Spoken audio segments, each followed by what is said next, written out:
शहबाज गिल साहब को बरहना करके जेल में मारा पीटा गया और उसके नतीजे में अडियाला जेल के सुपरिंटेंडेंट और रावलपिंडी रीजन के डीआईजी जेल खाना जात का तबादला कर दिया जाता है। अब या तो यह है कि अगर जेल में तशद्दुद किया गया है तो अडियाला जेल पंजाब हुकूमत के महकमा दाखिला के ज़ेरे इंतजाम है, तो क्या ये तशद्दुद परवेज इलाही साहब ने करवाया है? और अगर ये परवेज इलाही साहब ने करवाया है तो क्या ये वजीर दाखिला हाशिम डोगर के जरिए करवाया है? ये महकमा दाखिला जब से हाशिम डोगर साहब के हाथों में आया है, ये कभी किसी को गलत एड्रेस पर नोटिस भेज देते हैं, कभी किसी का नाम गलत लिख देते हैं, कभी किसी का पता गलत लिख देते हैं, कभी गलत घर पे रेड कर देते हैं।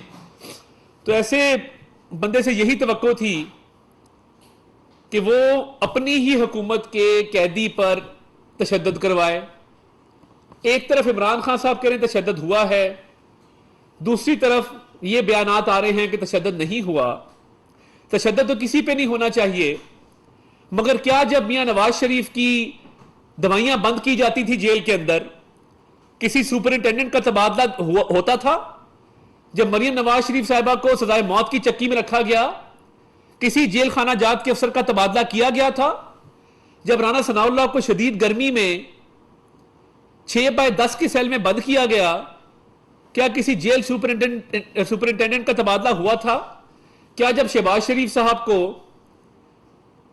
जमीन पे सुलाया जाता था और बख्तरबंद गाड़ी में बंद करके लाया जाता था, किसी जेल सुपरिंटेंडेंट या डीआईजी जेल खाना जात का तबादला हुआ? तो ये क्या वजह है कि एक ऐसा लाडला जिसने पाकिस्तान की सालमियत के खिलाफ बयान दिया, जिसने मुल्क दुश्मन बयानी के हवाले से बात की, उसको एक रात जेल में गुजारनी पड़ती है तो पूरी इंतजामिया हिल जाती है और सुपरिंटेंडेंट अडियाला जेल से लेके डीआईजी जेल खाना जात का तबादला कर दिया जाता है। मैं तो रिक्वेस्ट करूंगा honourable supreme court of Pakistan से कि इसका सुओ मोटो नोटिस लिया जाए कि एक कैदी की वजह से पूरी जेल की इंतजामिया तब्दील कर दी गई है। ये गजब खुदा का इख्तियारात का नाजायज इस्तेमाल और क्या होता है? यानी जेल पंजाब हुकूमत के ज़ेर इंतजाम है, पंजाब में पीटीआई का और काफ लीग का इल्हाक है, महकमा दाखिला उसकी जिम्मेदार है, और इमरान खान साहब कहते हैं कि तशद्दुद किया गया और उसके बाद आप अफसरान के बादले कर देते हैं। तो ये तो बड़ी अजीब सी बात है कि परवेज इलाही साहब ने तशद्दुद करवाया शहबाज गिल पर, और फिर हाशिम डोगर जो वजीर दाखिला है उसने सुपरिंटेंडेंट का और डीआईजी जेल खाना जात का तबादला कर दिया। मैं ये समझने से कासिर हूं कि ये पंजाब में किस किस्म की हुकूमत है कि जिसको सिर पैर ही नहीं पता कि मामलात कहां जा रहे हैं और कौन क्या कर रहा है। देखिए, तफ्तीश के दौरान जो इंकशाफात हुए हैं, पुलिस ने अपना मौकफ रखा है सामने और मजीद रिमांड की इस्तदा की है। और ये देखिए, वाइट कॉलर क्राइम में कोई मुल्क मुखालिफ बयानिया नहीं था, कोई एंटी स्टेट स्टेटमेंट नहीं थी, मगर आप देखें कि नैब के केसेस में 88 दिन का रिमांड है, 88 डेज, 60 दिन का रिमांड है। आहा चीमा एक फरशनाज अफसर हैं, उनके साथ टॉर्चर किया जाता था, वो आज तक गिला भी नहीं किया।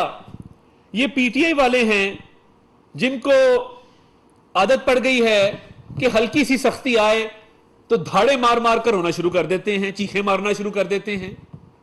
हमारे साथ क्या नहीं हुआ? और ये सियासी इंतकाम नहीं है क्या? अगर ये मुल्क मुखालिफ बयान ना दिया था शहबाज गिल ने, तो क्या शहबाज गिल जेल में होता? क्या उसको बिला वजह पकड़ा गया है? क्या उस पर चर्च डाली गई है? क्या उस पर हेरोइन डाली गई है?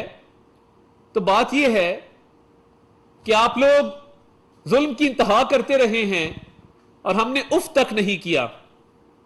जेलों के अंदर जो सलूक होता था, जो जिस्मानी रिमांड 7